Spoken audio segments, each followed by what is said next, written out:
Well, good evening, distinguished guests, ladies and gentlemen. I'm Mark Poustie, Dean of the School of Law at UCC, and I'm absolutely delighted to welcome you to this webinar, Prescriptive Easements, Another Cliff Edge. It's really great to see how many are attending. We're well over 300 already, and there are nearly 500 have registered.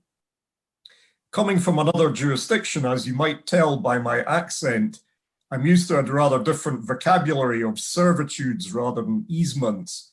However, I'm very much looking forward to learning about the position in Ireland and hearing our expert speakers, Deirdre Fox, Professor John Mee, and Peter Bland, SC, discuss the range of issues relating to the law on prescriptive acquisition of easements that are likely to come up with the introduction of the new legislative regime in Ireland. This kind of event is a really vital part of the school's mission to facilitate discussion with the profession and the wider public about key developments in law. It's a key part of community engagement. And I'd like to extend my thanks, first of all, to my colleague, Professor John Mee, for taking the initiative to organize this webinar. Events such as this also require a lot of technical and administrative support. And I'd particularly like to thank my colleagues Margaret Donnellan, Pat Rice, and Kate Liffey-Faherty for all their work in the background to bring the webinar to you. I'm also delighted that we've secured the Honourable Ms. Justice Marie Baker of the Supreme Court to chair the event. And just before I hand over to our chair, I would like to point out to all of you that the proceedings are being recorded. The webinar promises to be a really excellent one, and I hope you'll enjoy it. And now over to our chair, the Honourable Ms. Justice Marie Baker. Thank you, Mark, and very welcome to all of you. I see now we're at 335 participants, and I, for one, am delighted to see that all of you are so engaged with the idea of easements that you're here to spend an hour and a half listening to the very learned speakers. Mark, if you had any idea how complicated this is, you might in fact run away now. This is going to be a very interesting webinar, and I've had the privilege of reading the papers in advance from the three speakers. The title of the webinar is that we're at another cliff edge, and certainly I think after you've heard John Mee, you'll think we're heading for another version of Stark Mortgages and Gun and another version of a failure of the modernising legislation in 2009.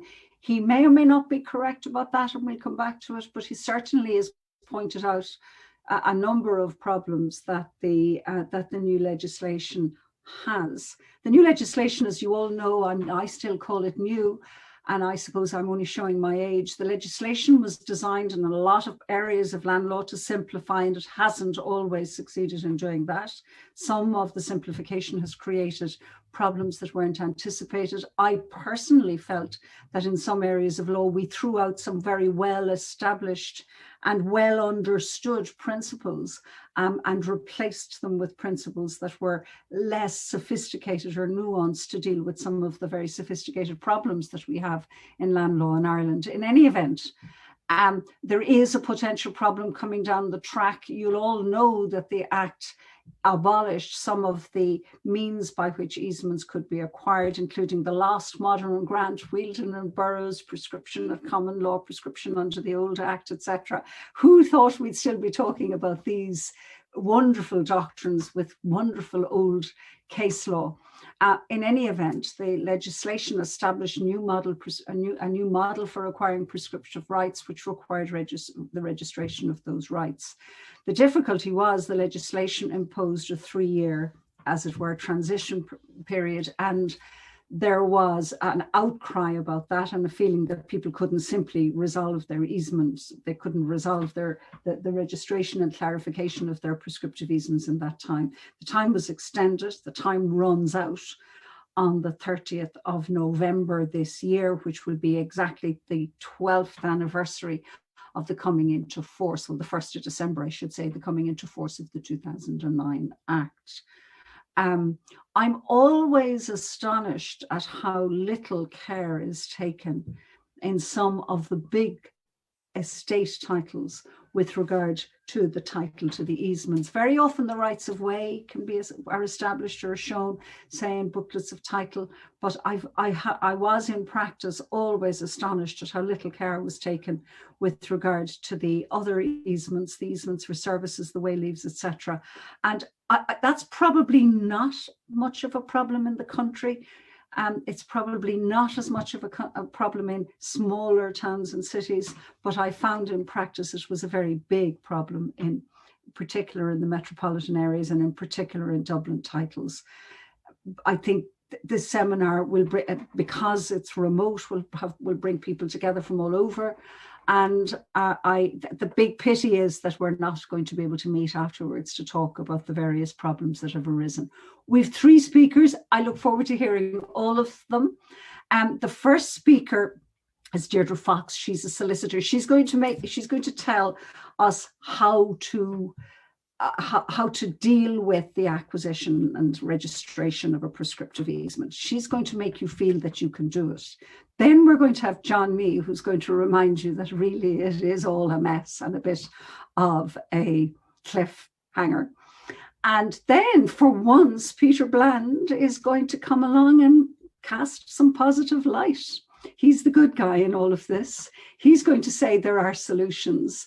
What he does say, and what I suppose you should start and put at the back of your mind, is this: he sees no appetite to have any further legislative extension of the transitional period. So the time for availing of the old prescriptive easement, the acquisition of a prescriptive easement, ends on the 30th of November this year. And he thinks, and he probably has the ear of a few people, that there's no great appetite to extend it. So I think this seminar is very important.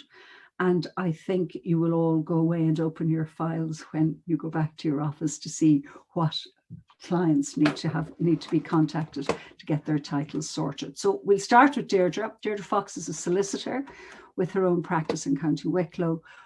She is a member of the Conveyancing Committee of the Law Society, which I think is a body that's extremely busy for the last number of years. The 2009 Act must have given them a lot of unexpected work. Instead of simplifying things, as I say, it probably created a lot of difficulties, but I think there's probably some considerable amount of difficulty in the committee with regard to advising people as to how to deal with their prescriptive easements. So I'll pass over to you, Deirdre. She has very comprehensive slides, which will be shared now with the audience. Good afternoon. Thank you very much.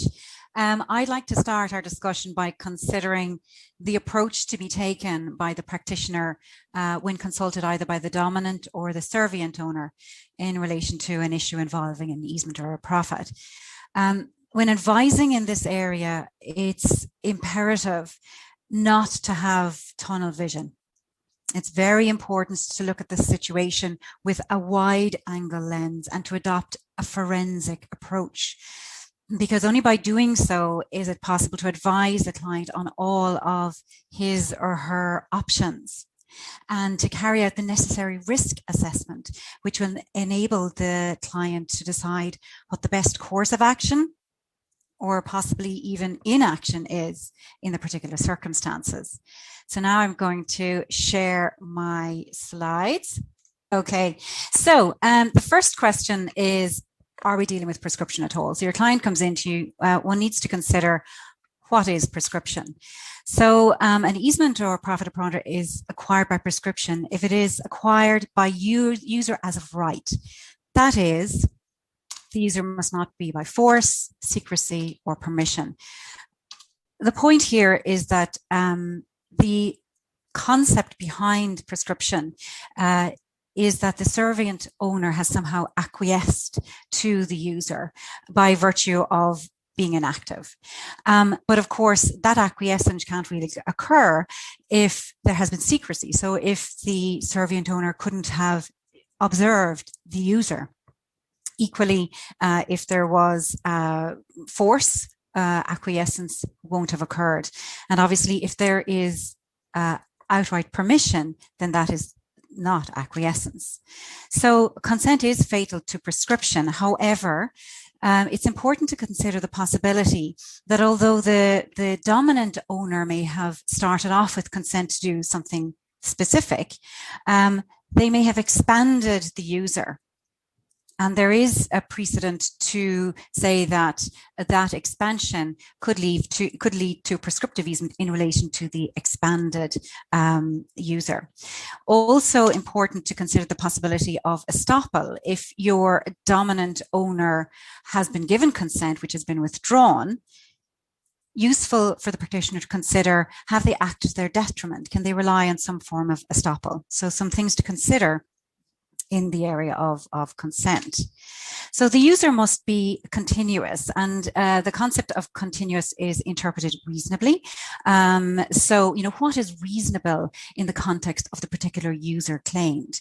What kind of user is reasonable in that context? Equally, it doesn't require that the that the dominant owner uses the right every single day or incessantly. The concept here really is that the user should be continuous enough so that the servient owner would have the opportunity to observe it. So it should be sufficient to give the servant owner that opportunity.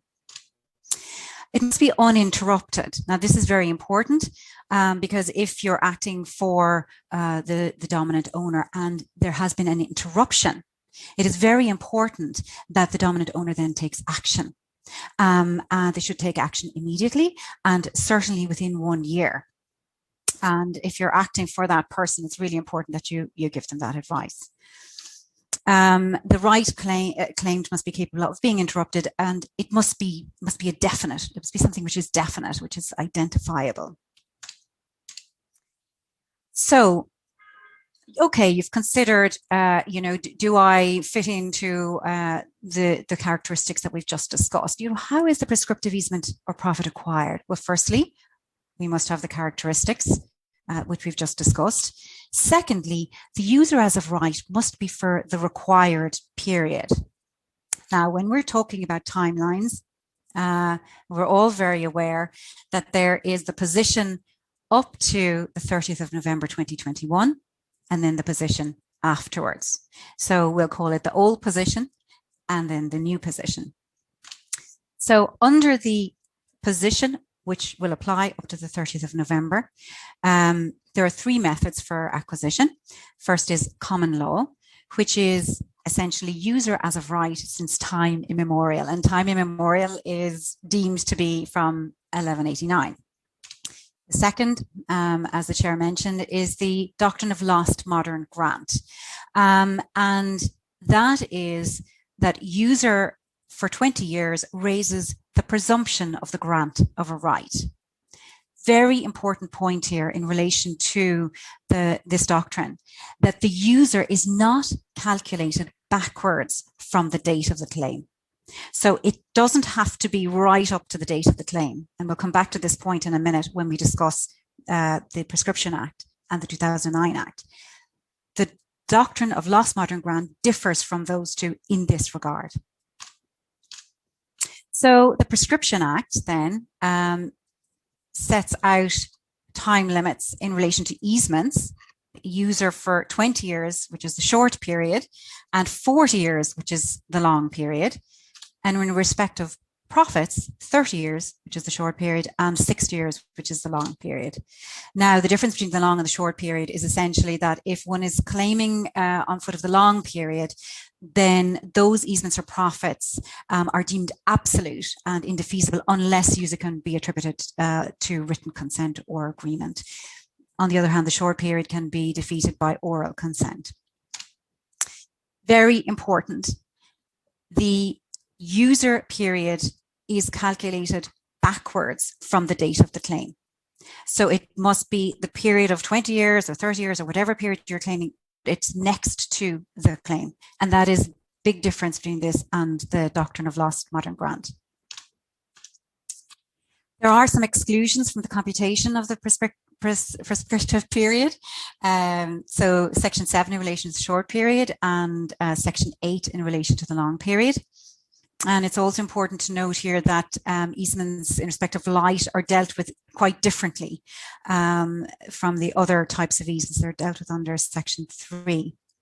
Also important to note that there is a distinction in treatment if the relationship between the servient and the dominant tenement is that of landlord and tenant. So those are also dealt with under the Prescription Act. So that is the position as we stand.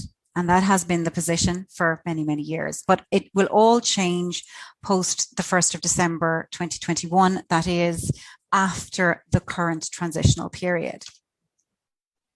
So the Land and Conveyancing Law Reform Act 2009, as we all know, introduced significant changes.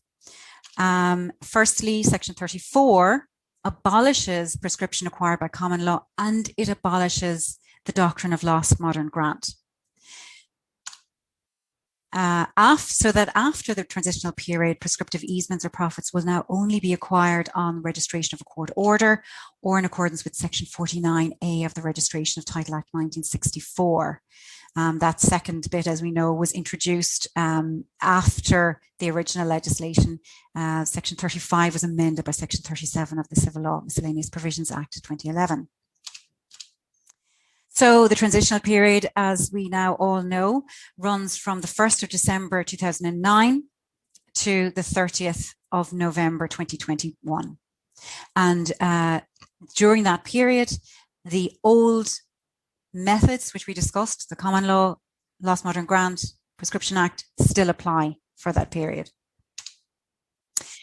After the 1st of December 2021, the new periods which will apply are easements and profits, 12 years, state land, 30 years, foreshore, 60 years. I'm going to come back to state land and foreshore shortly.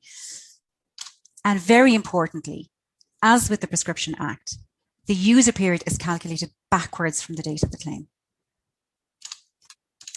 Now, as I mentioned at the outset, it's very important when advising a client in this area not to, get sucked down into one avenue, because there are other options available.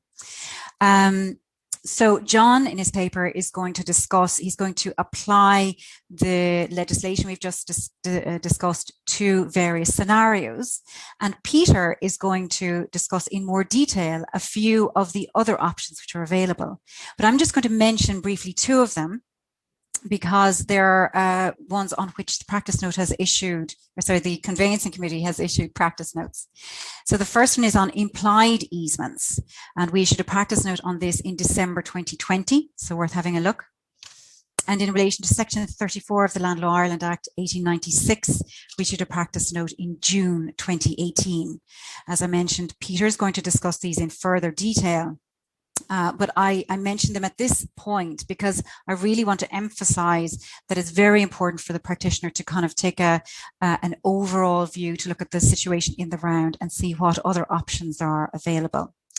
In relation to Section 34, that deals with properties vested under vesting orders and deals with appurtenances and burdens and obviously easements with that.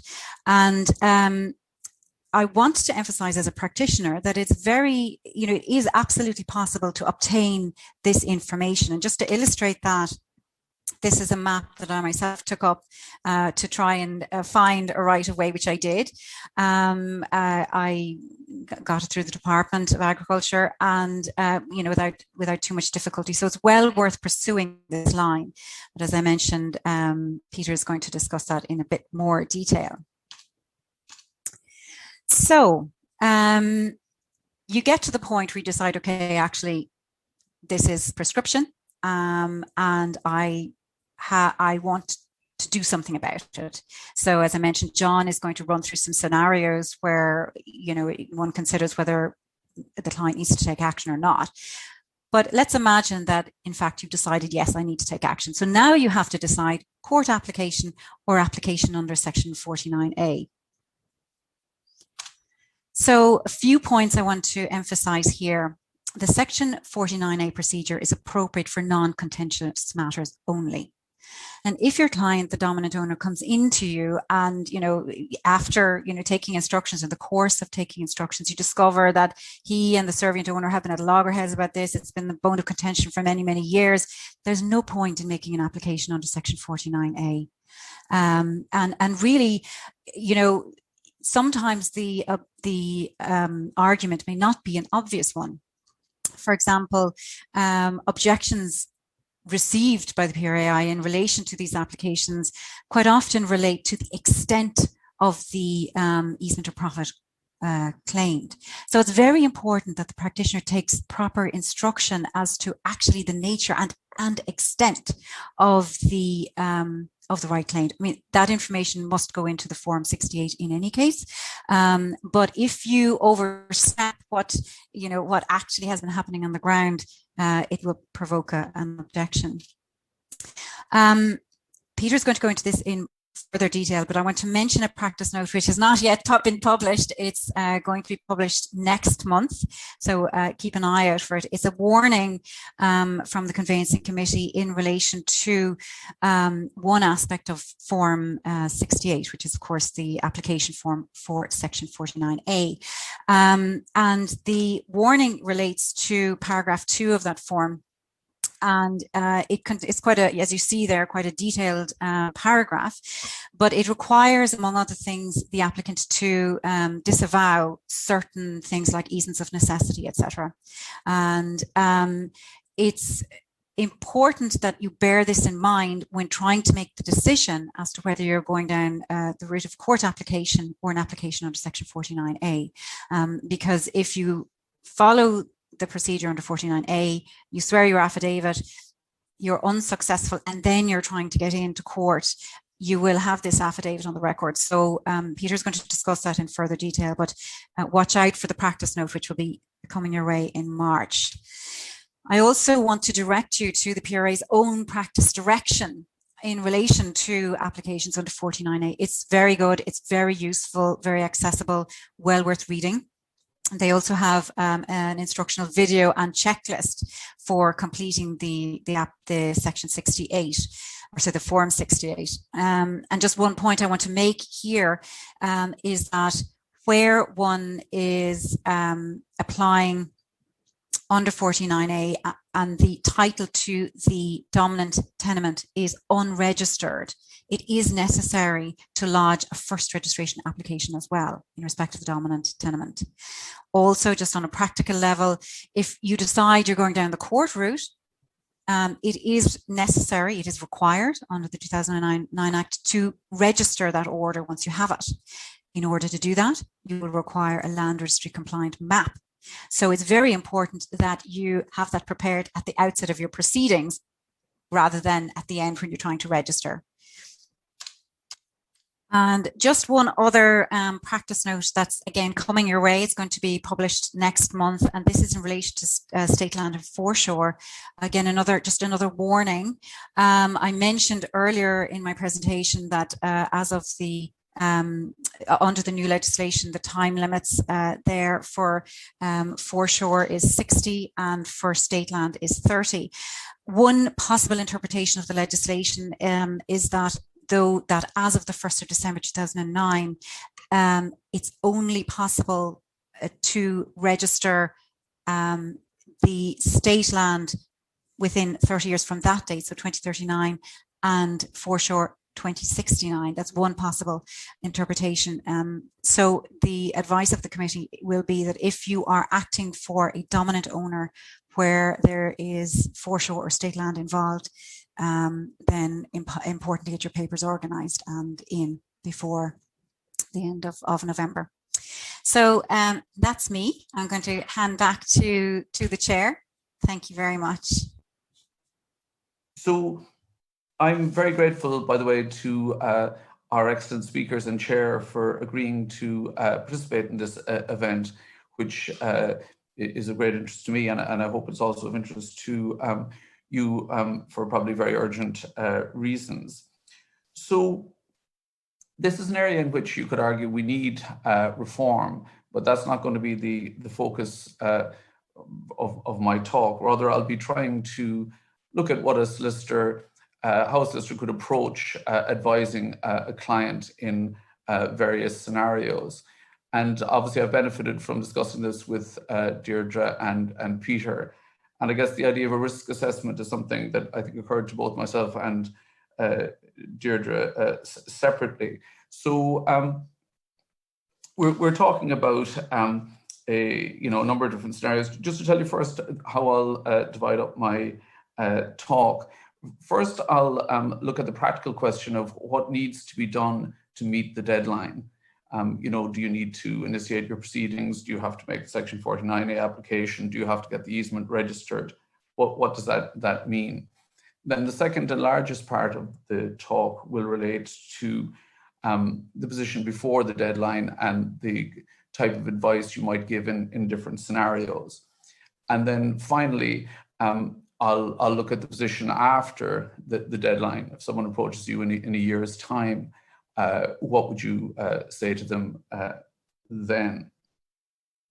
So if we begin with the question of the deadline on the 30th of November, the legislation says, the Land and Conveyancing Law Reform Act says in Section 38B that the abolition of the old law, basically most importantly, the doctrine of lost modern grant, won't take effect for 12 years, or in other words, it won't apply if the proceedings are initiated within 12 years of December 1st, 2009. So to meet the deadline, you don't need to have won your case, let alone have registered the court order. You just have to have initiated the legal proceedings. Now, the alternative route is to make a Section 49A application.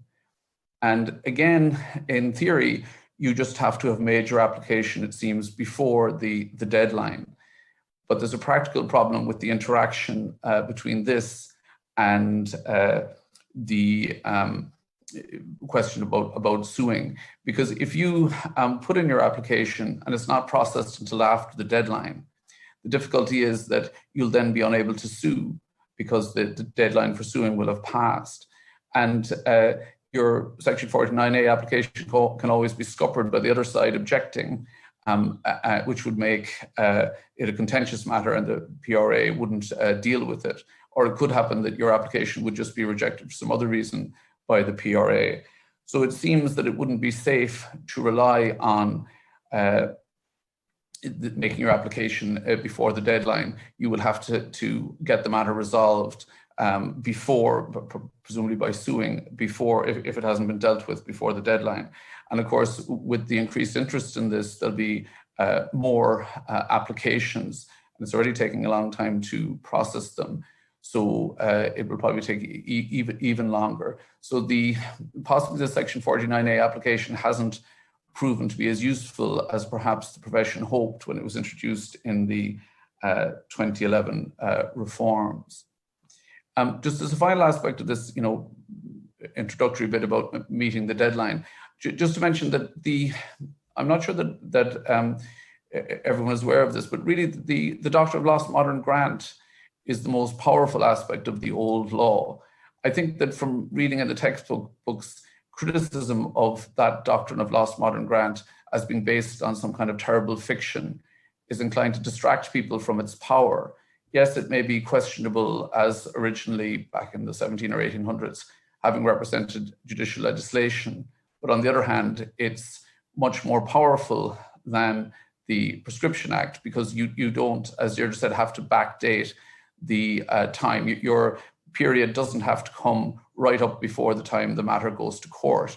Instead, if you could establish at any stage a 20-year period of user as of right, you'll succeed. So the difficulty really, a lot of the difficulties we have is because that very powerful doctrine has been got rid of and being replaced by something that resembles the Prescription Act 1832 more. In one of the appendices to the paper, I mentioned the possibility that the Prescription Act mightn't be available, something that perhaps people representing servient owners could be interested in raising. in the few cases where it's come before the courts, there hasn't been any discussion about the point, but some cases have assumed that it still exists. But basically, the nature of the problem is that the doctrine of lost modern grant and the now obsolete in practical terms common law prescription were got rid of, but there was a favor that said that the getting rid of them wouldn't apply if you initiated your proceedings within 12 years. But there was no mention of the Prescription Act, so that favor didn't apply to the Prescription Act.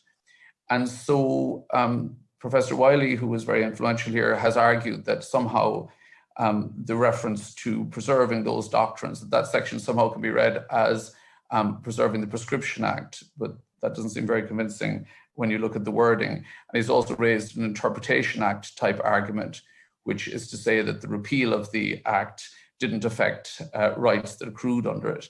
But that's reminiscent of the failed understanding that led to the Start Mortgages debacle. And it's particularly weak here because, you know, if you haven't reached your 20 years, you don't even have an inchoate right. So it seems very unlikely that that would be preserved.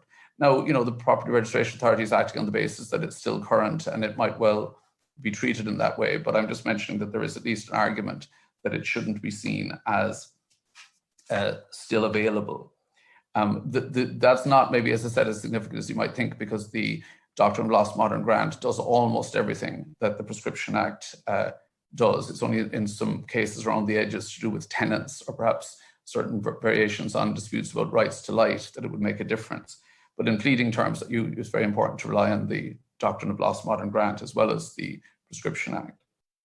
So we then come on to the second part of the talk, which relates to the different scenarios in which you might want to be advising action to be taken. And I should emphasize, as Deirdre said, that it's a balancing act.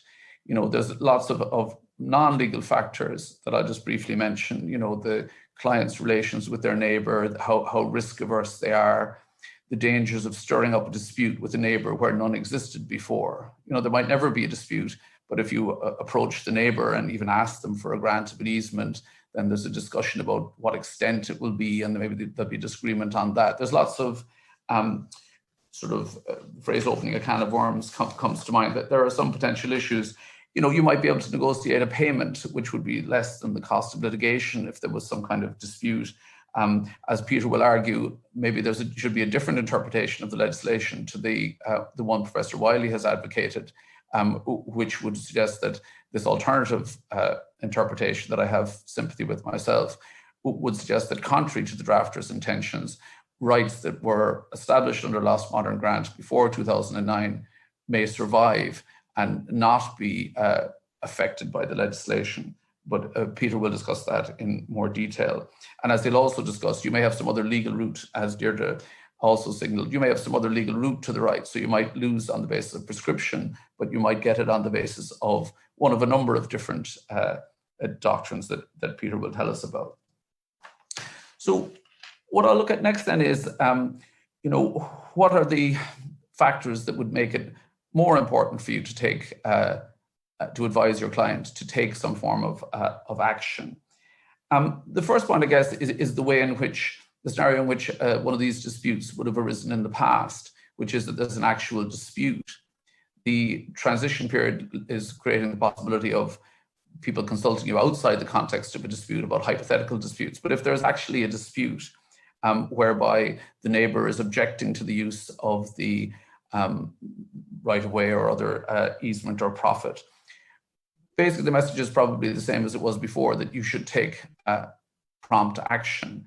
There's not going to be much point in asking, as in a non-contentious case, you know, asking the neighbor to make a grant to you for nothing. I mean, maybe you could offer money. There's no point in Section 49A application, because if it's contentious, the PRA won't deal with it. I guess really the message here is that you shouldn't be tempted probably to wait until the new regime has come in. You might think, oh, it's 12 years under the new regime and it's 20 years under the old regime, so I'll hold off on suing. The trouble with that is you might kill your claim, because your use might become no longer user as of right, which would be fatal. So that if you're only enjoying it in the face of objections from the other side, for example, letters from them in one case were held to be sufficient objecting to what you're doing, or if you remove an obstacle or whatever, again, that's not an interruption. That's just stopping your user being as of right. So you can't then have 12 years since 2009 if there's a few months of that. Also, if you delayed for even 8 or 9 months now, whatever it is until after the deadline, it's possible that even if that was less than the 12 years, you could still fall foul of a general requirement that your user has to be continuous. So it's not advisable, I think, and that this is a point Peter has made as well, to wait for the new regime. The other point is that under the old regime, and this is the attraction of lost modern grant, if your right is long-standing, you just have to point to one 20-year stretch where your evidence is good, and in the swearing match of you against the other side, that the 20 years of that particular stretch of time are clear. But if you go for the new act, all the focus is on the 12 years between December 1st, 2009 and December 1st, 2021. If anything goes wrong with that, you're sunk. So mostly it's not a good idea. It could be the case that you haven't yet reached the 20 years, in which case, but you will say have 13 years or whatever when the deadline comes. Well, then you do have to wait. But if you have a choice, it probably would be better to address it now rather than waiting. Then we have the other possibility, which is that the client looks at the Farmers Examiner or whatever, Farmers Weekly, and sees discussion about rights of way and the deadline coming up and asks you, well, do I need to do anything? And the first kind of cluster of cases where you maybe should be worrying extra is where there's something that makes the old law better for you than the new law. So you might have a claim now under the old law, and your claim might disappear because of bad drafting or other reasons after the deadline. So the first one was the state land situation. I must say, as an organizer, it's exciting when your first speaker unveils secret or as yet unpublished practice directions. I felt that was seminar gold there.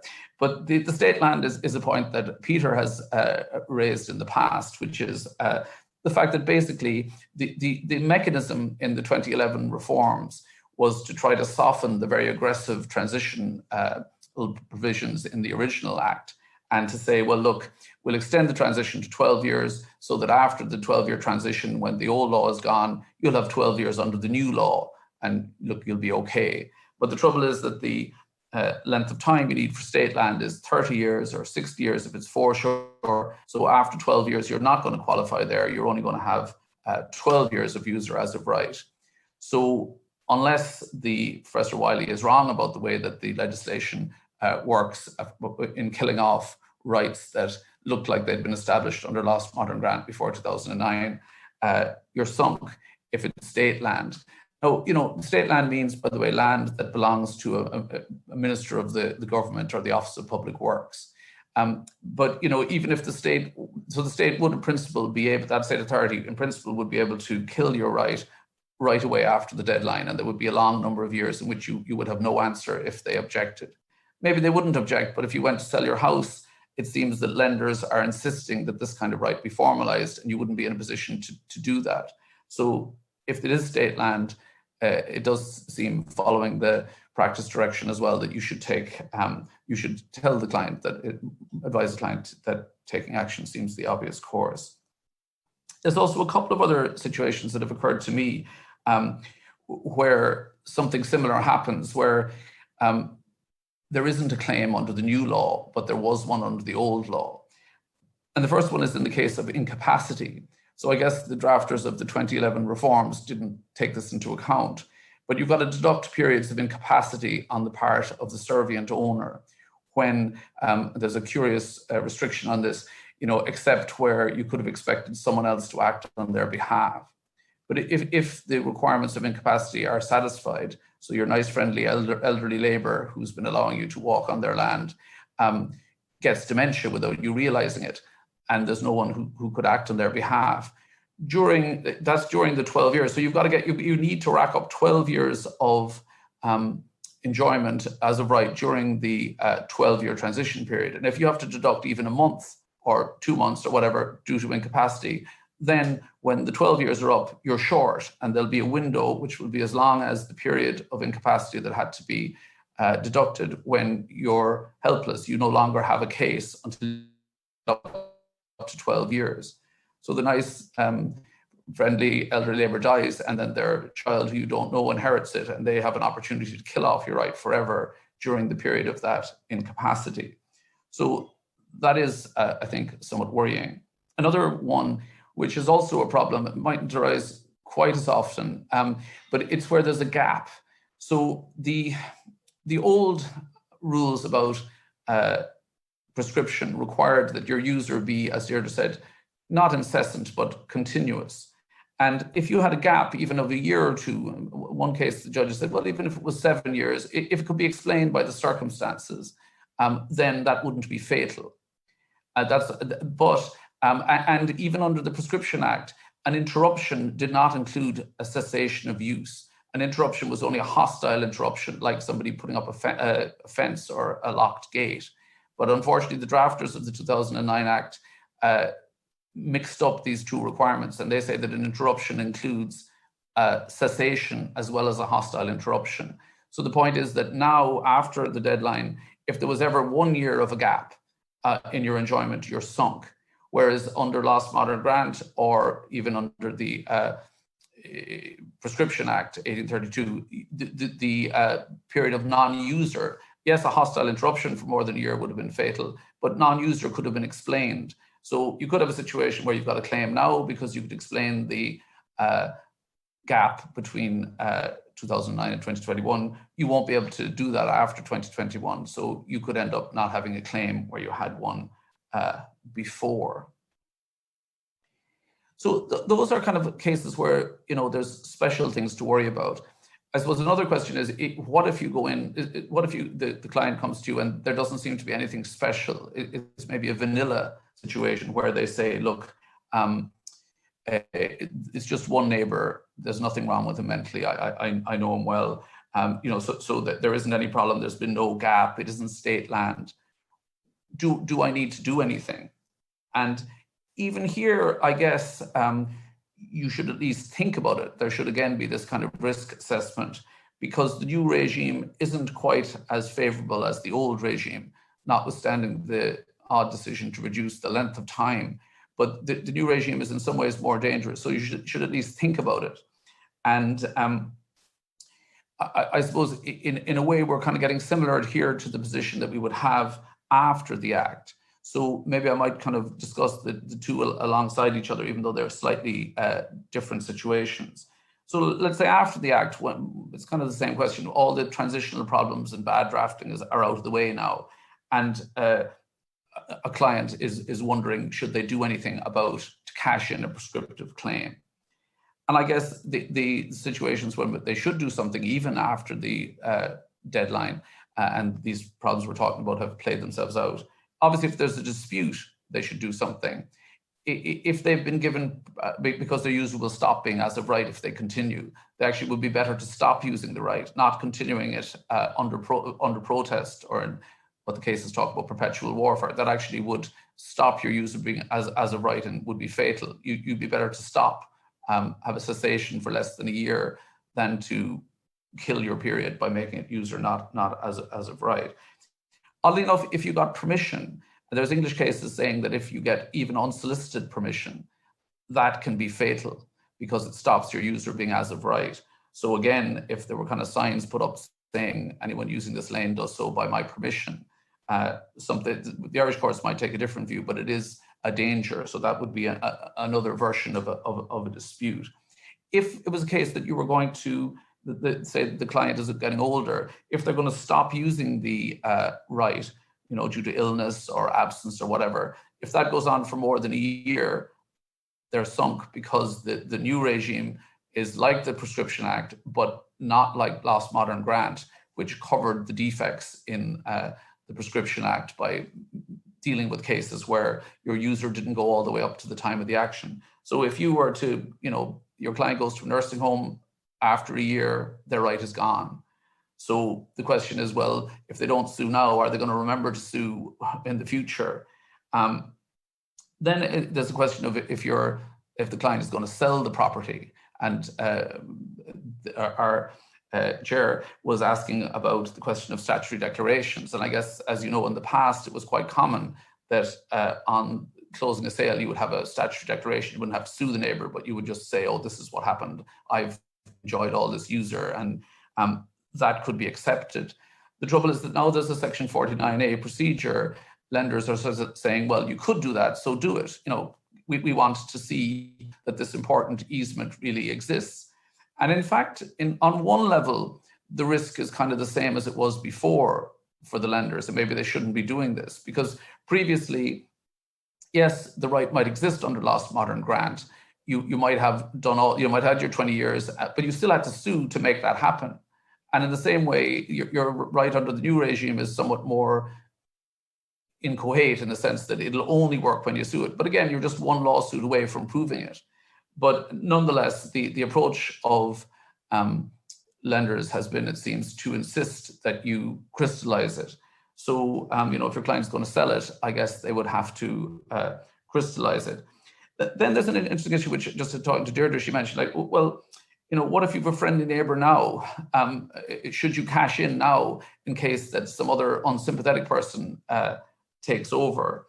The trouble is, you see, it's much easier to come up to your neighbour and say, I'm going to sell my land now and I'll miss you, but I won't be able to get a buyer because the buyer will need, will insist that, that their bank will insist that we get this formalised. So would you mind formalising it?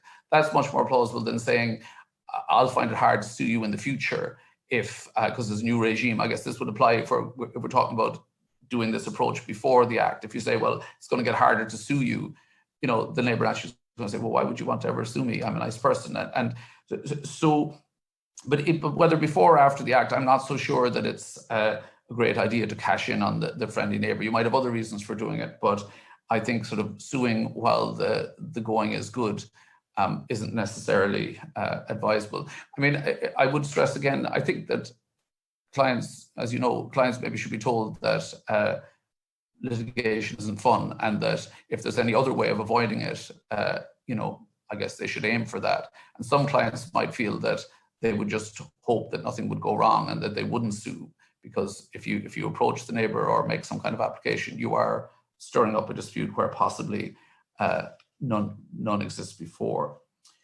So there's a lot of other things that I could say, but perhaps mercifully I won't. It's very strange. We all find talking into the void. So you know, I hope that we're doing what needs to be done. I look forward to participating in the questions. I might just have a couple of sentences to sum up, which is, you know, it's really a risk assessment. Some situations are worse than others. Even in those situations, there may be other routes, as Peter will now tell us. Maybe I think the law myself should be reformed, and I certainly will be pushing for some kind of reform. Maybe one reform would be to say, this is my last sentence, one reform would be to say that if you've made your application under Section 49A before the deadline, you could be allowed to sue if that gets rejected, even if it's after the deadline. So, you know, based on COVID times, if you've put in the application, because as I said, at the moment, if you put in the application, if it's not dealt with before the deadline, you're sunk because you won't be able to sue anymore. So that's one possibility. So this yeah, thank you very much. That is an interesting suggestion, John. Probably you'd need something a little bit more than that. Not just that you could sue, but that by making an application under 49A, you're not deemed for the purposes of future litigation to have abandoned any other source of the right. And Peter's going to deal with this. I'm sorry I dropped out. I was actually able to hear. I didn't realize that I had disappeared from the screen and that my voice had disappeared. Thank you, Deirdre. I didn't know there were so many very useful practice directions. And I'm sorry I didn't get an opportunity to welcome John and to say he is, of course, one of our foremost writers on land law. He is, of course, the person that was credited, if that's the word, with speaking from the wilderness about the difficulties with mortgages that led eventually to the smart mortgages problem. And maybe he's about to start another cliff. another falling off the cliff. So we go, I think, immediately to Peter, who is awaiting in the background here. Peter has written the leading Irish textbook on easements. The book is now in its second edition. He's also recently written a book on highways. So I think of all people who write in this area in Ireland, he's the one who knows, who has written most widely on the most areas of easements and easements, including prescriptive easements. He's going to be the good guy and give us answers. And he's the very useful foil to John Mee's lecture, which I think might have made some of us a little bit nervous. Thank you, Peter. Thank you very much. As Deirdre and John have explained, all prescriptive rights that have yet to be found to exist by a court or registered pursuant to Section 49A are potentially vulnerable as of the 1st of December. You can only claim an easement or profit under the new model of prescription after that date on evidence of continuous use from the 1st of December 2009. Therefore, the orthodox view is that if your right can be lost if the prescriptive use for that 12 years cannot be established. And it cannot be established if the servient owner suffered from a mental incapacity for some of that 12-year period, or if there was a break in the continuity of your user, or if your right goes over any state land or foreshore, or if you lose a swearing match about the character of the use for that time. If the orthodox view is correct, it matters not that your right may have been enjoyed for a century before then. If you do nothing about it, even if your right is not disputed after the 1st of December, the bank will not finance the purchase of your land unless that prescriptive right-of-way has been registered. So your asset is not just vulnerable, it is compromised in its marketability. This vulnerability does not just apply to every prescriptive right-of-way that has not been declared to exist by a court or registered under Section 49A, but also all other such prescriptive rights to park, rights of light, drainage, pipes and support, and also of prescriptive profits such as turbary, grazing and fishing. Now, Professor Mee asked me to bring solutions, not problems. Try to be positive, Peter, not to bring doom and gloom by Zoom. So what are the solutions to the problem of prescriptive rights that may be vulnerable as we head towards the 1st of December? I think that there are 6. The first is to issue proceedings before the 1st of December. That way you can rely on 20-year period in the historic past in support of a claim under the Doctrine of Lost Modern Grant to get around potential difficulties in the last 12 years. But surely the cost, the risk, the toxic unpleasantness of litigation, particularly with a neighbour, can only be justified in exceptional cases. Second option is to ask the servient owner or owners to grant a right. But this is only an option suitable where there is very good reason for confidence as to a positive response. The third option is to make an application under Section 49A. That option is imperfect for several reasons. First, the application will fail if there's an objection. The PRA operates a Section 49A scheme on the basis that they'll only deal with non-contentious applications. If an objection is made before the 1st of December, then there will be time to issue proceedings before new model prescription becomes applicable. But if an objection is made after the 1st of December, then you've lost your chance to issue proceedings under the former code, and you are back in trouble if there's an issue as to capacity, continuity, or character of use, or if state land or foreshore is involved. And even if you apply now, the experience, I'm told, is that applications are being processed by the PRA at a rate that means there will probably not be a determination prior to the 1st of December. And furthermore, there is a litigation trap in the Section 49A procedure. An applicant is required to swear an affidavit grounding the application following the precedent in Form 68. And as Deirdre has pointed out, the Form 68 precedent requires the applicant to disavow any claims to alternative rights, specifically a right of necessity, a public right of way, a local customary right, or a license. Now, where the claim is made for right-of-way that is the only access to landlocked land, an argument can be made for a right of necessity in many cases, depending on the sequence of division and whether the right can be shown as serving the dominant tenement as of the date of the deed of severance. There are also many cases where a public right-of-way can be claimed in the alternative, less so a local customary right-of-way. To give one example, I received instructions on behalf of a client who built his house some 30 years previously and had to sell it for family reasons. The house was on a 5-mile road across a mountain with dozens of other houses on the road. A sale was agreed, and then the council confirmed that the road was not in charge. So the bank requested registration.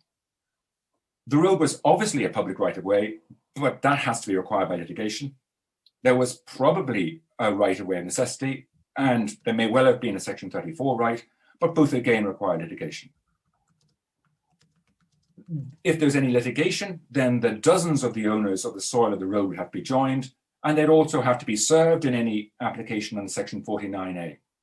But more, the applicant would have to disavow the existence of a right of necessity to his landlocked land and to a coexistent public right-of-way. If the Section 49A application was made and fails because of no objection or a technical issue raised by the PRA, then the applicant would have compromised his ability to claim in subsequent proceedings, in the alternative to a prescriptive right-of-way, either a right of necessity or a public right-of-way due to this formal disavowal. And Section 68 also requires a disavowal of a license, which would compromise an alternative claim to an equitable easement in subsequent litigation. And then there are other difficulties. The applicant is required to swear that at all material times, the servient owners were capable of making a grant, and shifting the onus in prescription, because capacity is a defense, not a positive obligation of the claimant. If the owners are personally known by the applicant and the title is registered and the use only goes back a generation, well, maybe that averment can be made.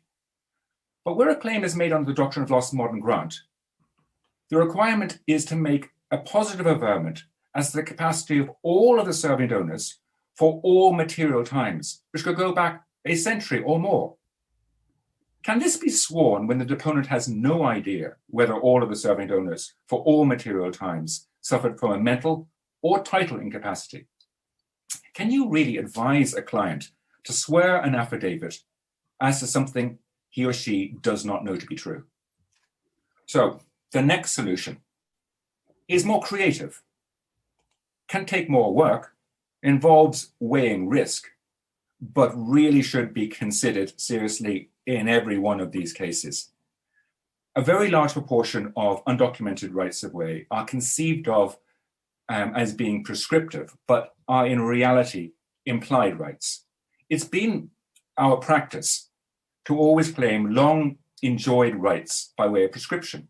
But when you peel back and examine, most historic rights are created on subdivision, and they can be claimed as implied subdivision rights.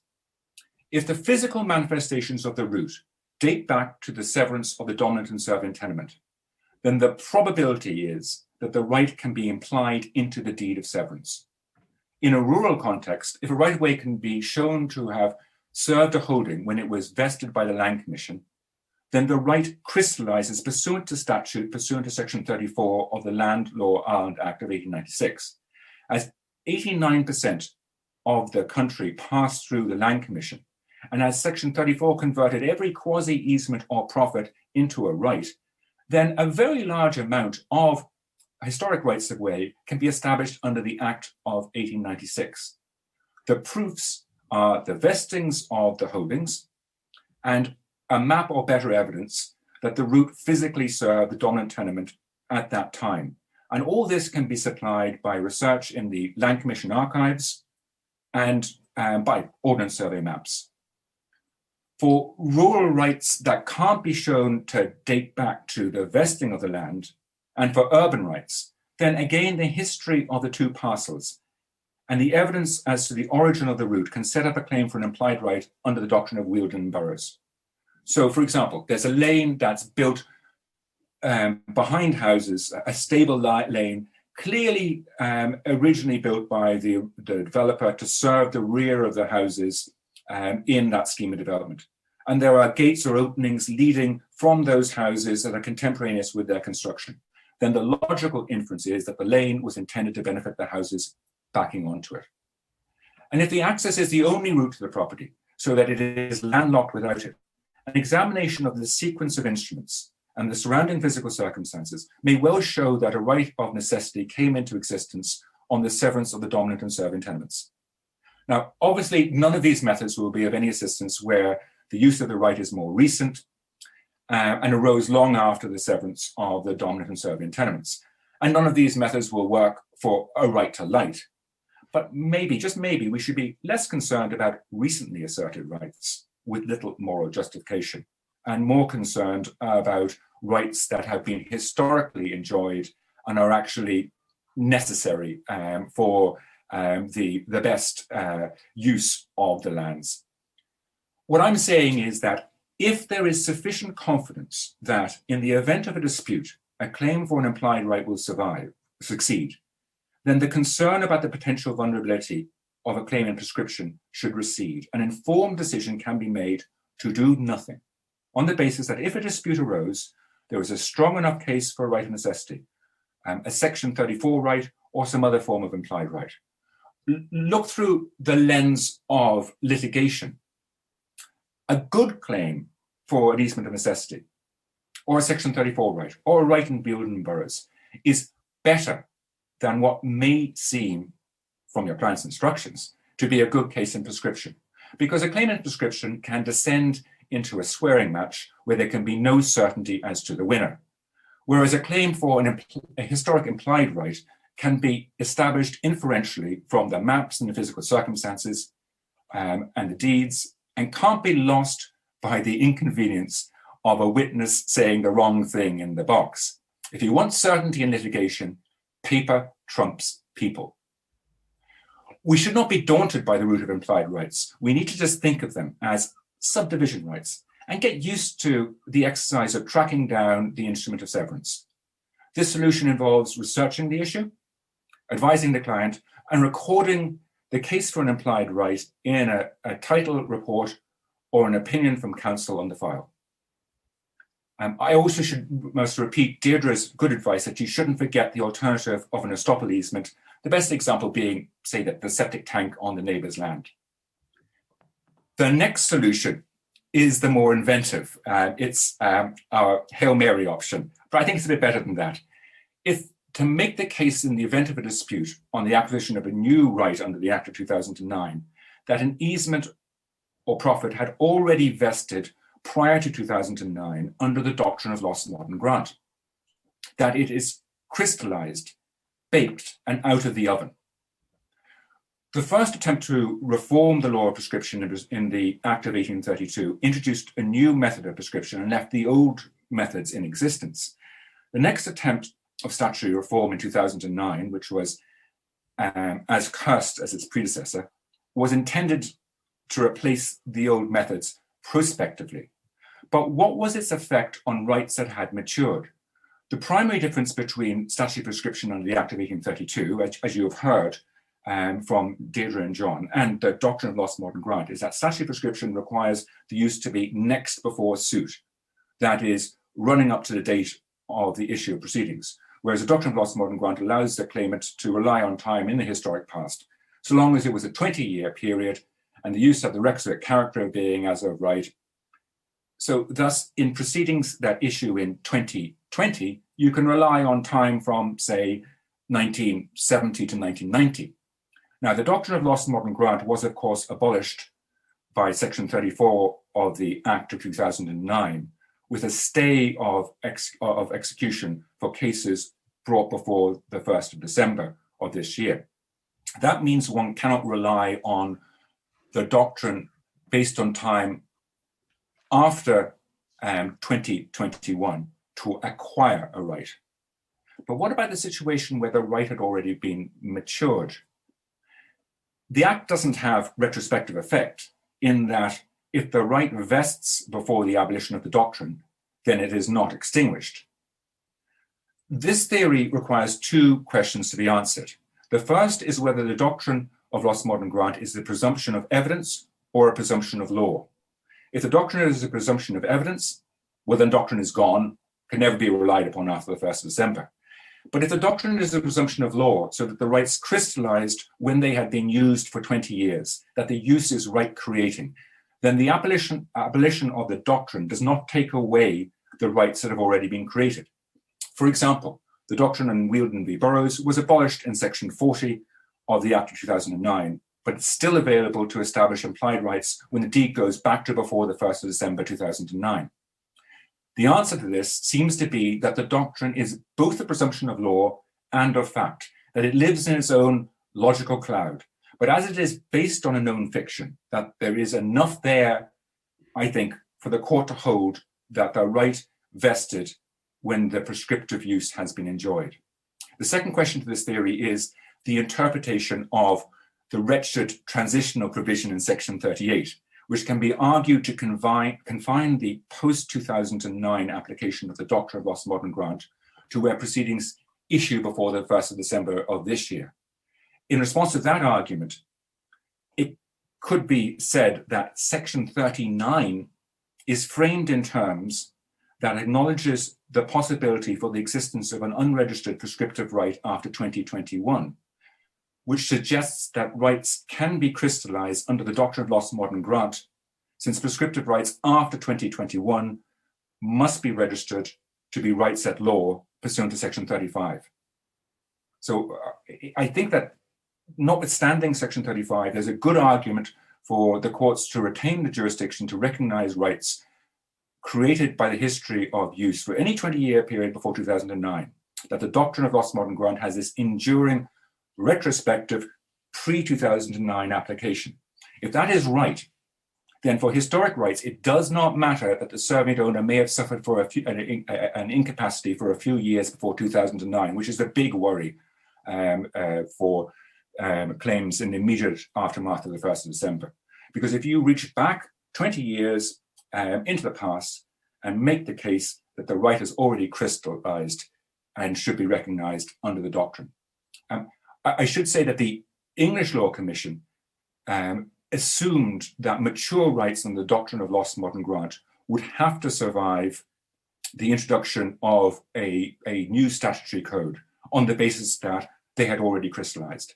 And in the Australian state of Queensland, the statutory abolition of the doctrine of lost modern grant was expressly retrospective, and legislature provided that the abolition did not take away rights that had matured before abolition, which was actually a very neat solution to the legislative reform of prescription. Unfortunately, this theory just remains a theory, and there's little chance of a live issue coming before the High Court at any time soon, if at all. A test case between friendly litigants, which could proceed on agreed affidavit evidence, would resolve the issue, but it is a big ask for the profession to persuade real people to agree to allow their circumstances to be used as a vehicle for a definitive judicial determination in this way. Which brings us to the last solution. Another amendment of the Act of 2009, designed to save Irish conveyancing from this crisis of confidence. So when the consequences of the botched reform of 2009 was realized, the legislative response was to kick the can down the road to 2001 and introduce Section 49A. Now, unfortunately, it seems that the department is not excited at the idea of a second attempt to save prescription from chaos. Professor Wiley rather blithely commented that in any transitional scheme, there are winners and losers. That may be so, but something is very wrong when an attempted reform creates a handful of opportunistic winners at the cost of conveyancing as a whole. These drafting bugs and glitches have caused a clog in conveyancing, have wasted time and money, and there's a real human cost. And they all happened because of a lack of consultation. As we now slouch towards Bethlehem, there is still time for legislative intervention. All that is needed is for the department to listen to the profession. My proposed amendment is very simple. It's kick the can down the road for enough time to give the profession some confidence, say 5 years, in which time the Law Reform Commission could be asked to revisit prescription, this time with proper consultation with conveyancers. And then its recommended bill, fully stress tested, can be enacted. Thank you. That was certainly a cry from the heart, Peter. There are a number of questions and we'll come to them now, and I think some of the questions are very useful. Can I ask you, Peter, before we go to the questions in general, are you moderately confident in the view you express that while Wheeldon and Burroughs is abolished by Section 40, that can't be retrospective for rights that have already been acquired? If you like, even taking the Interpretation Act as your starting point, even taking the fact that this is a property right which wouldn't be readily extinguished unless it's obvious from the Act that that was what was intended. Are you moderately confident in that? I think I would be. I am. Yes, I think I would be. Perhaps I shouldn't say that, but I think I would be. John and Deirdre, what about the two of you? Would you be moderately confident in that? I think it's good to give people some hope. I think so, because of the fact that it's a method of implied grant, so that the rule at the time said that there was a grant then. So it's not like lost modern grant. I think that's the big distinction here that I think people should take away with them, is the implied grant and the acquisition by prescription. I think the legislation really fell down in not making separate regimes for that, really. Partly because the implied grant, it can arise in a number of ways, Wheeldon and Burroughs. I think the old-fashioned way of necessity is misunderstood, but is a very useful doctrine. If you start thinking about easements that way and the implied grant, a lot of questions regarding prescription fall away. And I think it was a pity when the legislation was drafted that it wasn't drafted that way, so that prescription had a separate route, as it were, instead of bundling them all in together. And the bundling, I think, was an attempt to make things simple. And what it did, in fact, was ignore that some of the old rules were actually relatively simple. You take out a map, you have a look. I know that sounds a bit optimistic, but you take out a map, you have a look, you look at the history of the building of houses along a row or whatever. So I'm pleased that you all agree that you're moderately confident that rights that have been acquired under any of the versions of implied grant, whether they be Wheeldon and Burroughs, quasi-easements, etc., on the carve-up, any of those ways, that they will survive. And I'm pleased to hear you're all saying that.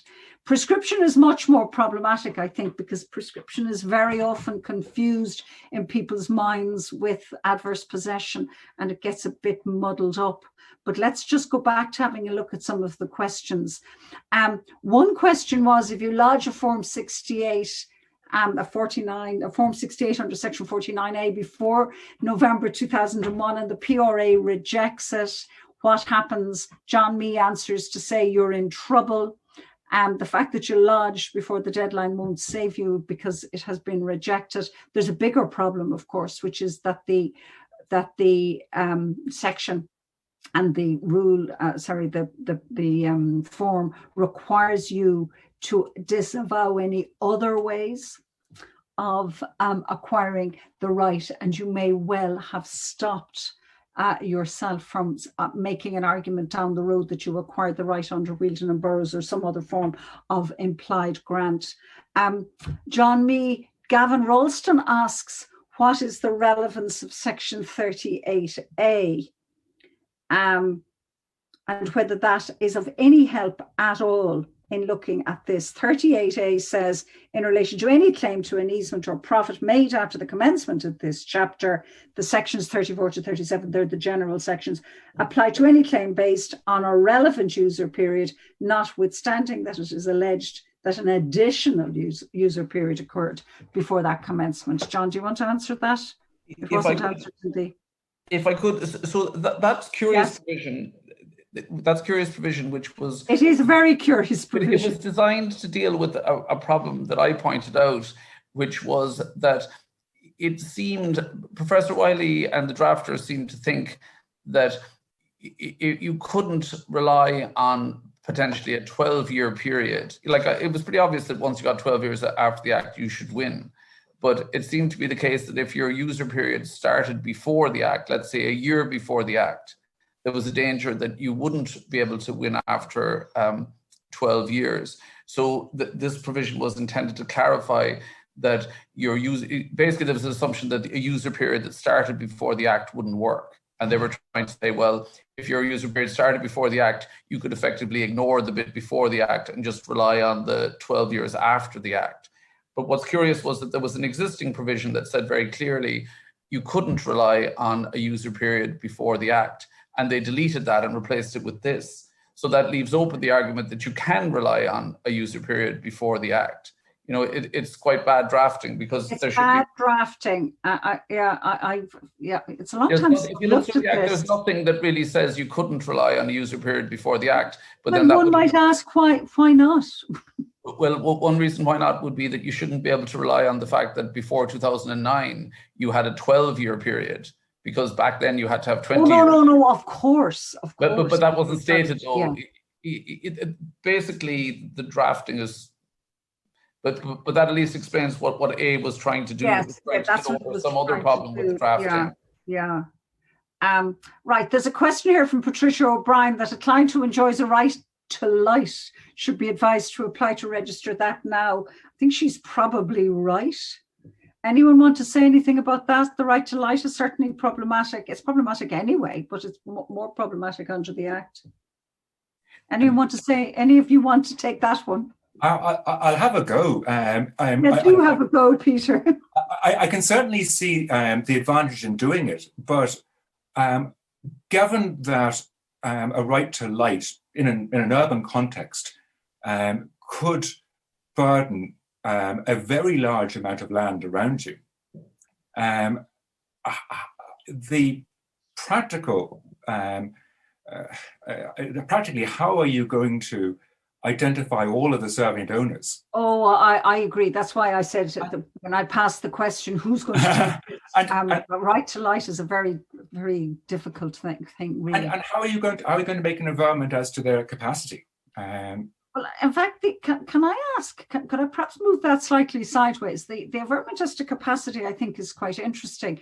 And I mean, I'm way out of the loop in conveyancing now, but I don't remember much focus in statutory declarations generally on an attempt to identify the various servient owners and their relative capacity over the whole period. I know you would have had a general averment that you weren't aware of anybody lacking in capacity, but that might not be quite enough now, is it? I guess the problem is that you need to have a clean 12 years in the last 12 years. Yeah, you need a clean 12 years and you need your vendor to be able to swear to it for you.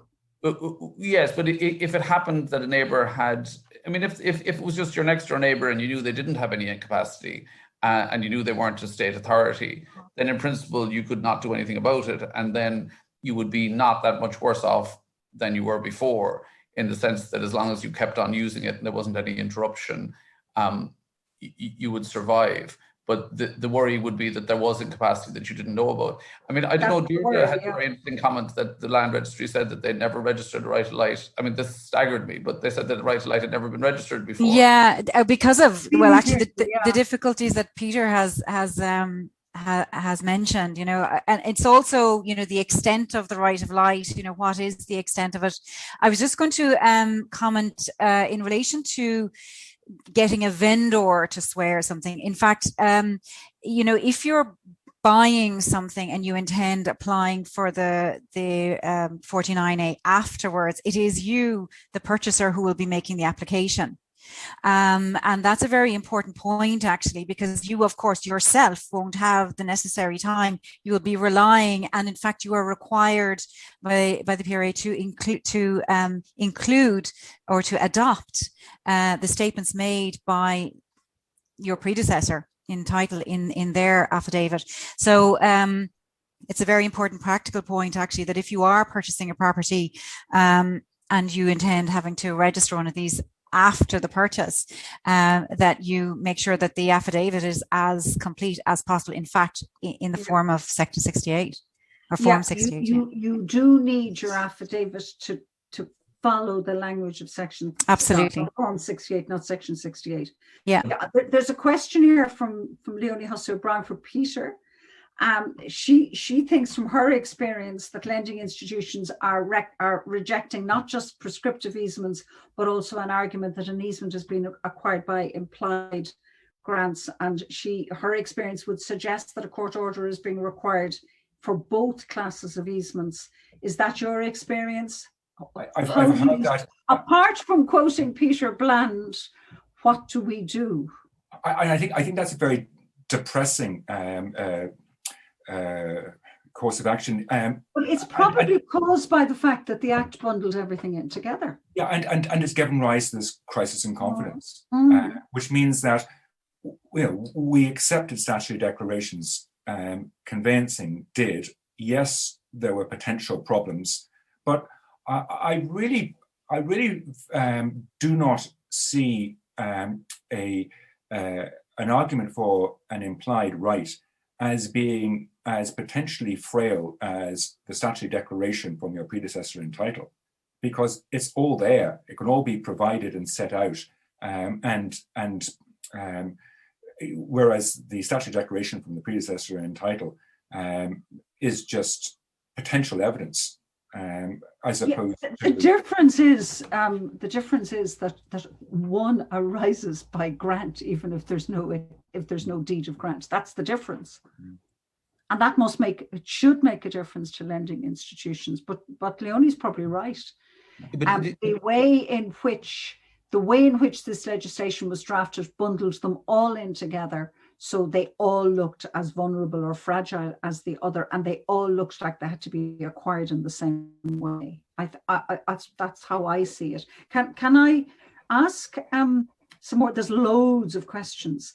Peter, another one for you, I'm afraid. This is about proposed intensification of user. Intensification of user is always a problem. So a prescriptive right serves 10 acres for about 8 to 10 cattle, and the dominant farmer thinks he can intensify the user of the lane to build a house, to build a farm building to house 30 to 40 cattle, taking from other lands that he owns. What do you think about intensification by increasing the number of cattle? And that's a new one for me. But I'd start with the premise that the measure of the right is the history of the user. But the cases seem to are concentrated on purpose. So history of agricultural use equals agricultural right, history of residential use, residential right, and more than one use means a right for all purposes.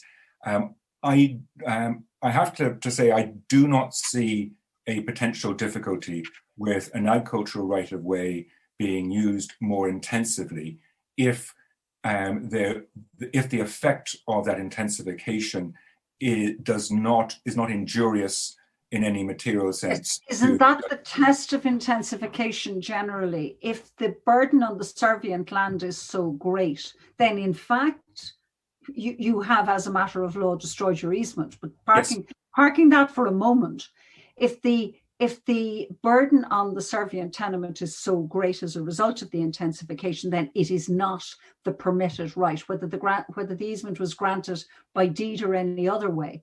And intensification is quite a problem. But I don't know enough about cattle really. I don't think a shift from 8 to 10 cattle to 30 to 40 would be big enough, but maybe I'm wrong about that. I think the English cases have concerned the use of laneways, which were previously used for one house when the laneway was to service a full housing estate. That's more problematic.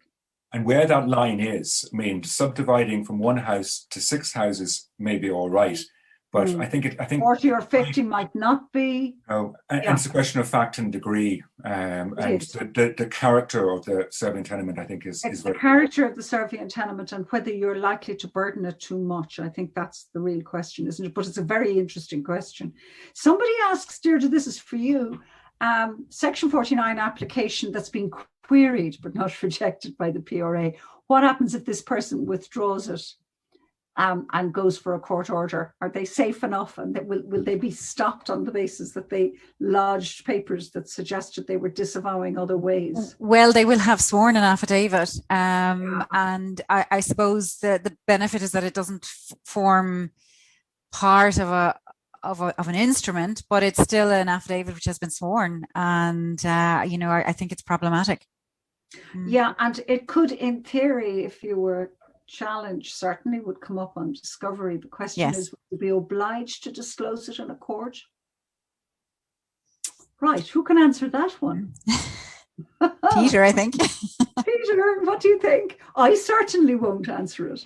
Well, I certainly say that that if it was in existence and I'm acting on the other side, I'll be asking the question: are you telling the truth now, or are you telling the truth then? No, of course you would, yeah. But I mean, I suppose the other question is, what if you have a effectively not particularly contentious claim, and you thought you'd bring it under 49A and decided it was too messy, and you'd go the other way, and there's no opponent? Would you be obliged to tell the judge? Anyway, I can't answer that. I think it mightn't be safe for me to answer that. But I think in the event that it becomes contentious, in the event that it becomes contentious, you have to. Well, they've been served with it anyway. Exactly. There's no point in hiding it. Another interesting question. Sorry, John. Just one small thing about that. I think if you look at the form, it doesn't mention every possible type of non-express one. So it says it isn't acquired by express grant or reservation, nor is it an easement of necessity. So it doesn't refer to like an easement of common intention, for example, which is different to an easement of necessity. And I don't think it refers. It's different, isn't it? It doesn't refer to either. It is different, although they're probably very close. Well, but still, I mean, no, they're not actually. No, they're not. And then there's Wheeldon and Burrows. There's Wheeldon and Burrows, or that's more Wheeldon and Burrows. So what I suppose you could upset the judge by speaking about the difference between Wheeldon and Burrows and ways of necessity. Well, what I'm saying is you haven't, especially for the person who asked the question who's already put in the 49A thing. Yeah. The argument that would help them is to say, well, what I averred to here in this form is different. What I'm saying now, I said there was no easement of necessity. I agree with that, but I'm saying that there's an easement of common intention, or an easement got by Wheeldon and Burrows, or an easement. Got by the modern equivalent, the 2009 version. Well, and all of those implied rights are really just the doctrine of non-derogation from grant. That's right. They all come from there. They all come from presumptions in conveyancing. Yeah. But the bad drafting of Form 68 could save you, because they didn't think up all the different forms of non-express. That's true. That's a nice answer. Peter, question for you: will your paper be circulated? John's paper, I think, has been circulated, has it? Yes, it will. I'll tidy it up and it'll be circulated. Yeah, that's very good. I'm glad you did that. Ask about Deirdre's slides as well. Yeah, Deirdre's, will your slides be available? Yes, absolutely. Yeah. Good. I mean, they're very useful, and what's extremely useful is to know that there are practice directions. Somebody here has another. I'm sorry for keeping you now, but I think the questions are worth working through for a little while longer. Someone here tells me that an application to register underground telecommunication cables as an easement via Form 68 is being rejected by the PRA. Well, it shouldn't be. Unless there are statutory easements and they have a problem with it on the basis. No, I mean, your Sky cable isn't a Sky cable. It shouldn't be. No, you see, I think this is a big problem. There's no dominant because we tend to think of the easement being the right of way, and it's, in a sense, we kind of know what they look like. But the easement for cables is much more difficult. But the trouble is, you need a dominant tenement. I know. So I heard of a Canadian case where there was this gas, when I was working in some law firm in Canada, there was a gas thing, and they had all this elaborate network, but there was no dominant tenement.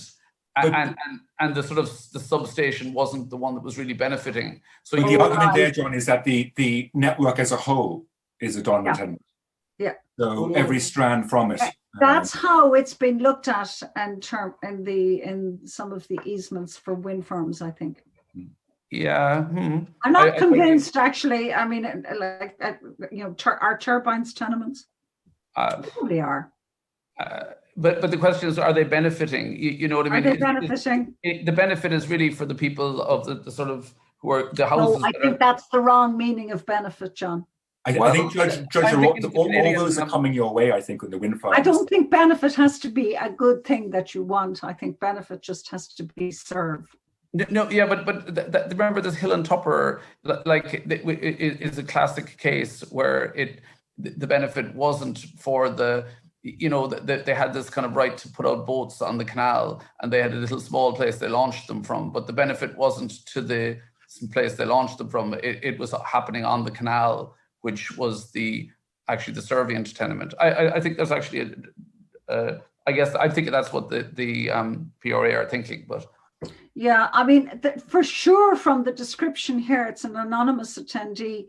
That telecommunication cable, he or she seems to say that the PRA thought it was for the personal benefit of the applicant, but you have to have your telecommunication cable going somewhere. To your house, presumably, but maybe I'm misunderstanding what a telecommunication cable is. Anyway, it's worth looking at, I suppose. Let me go down and see.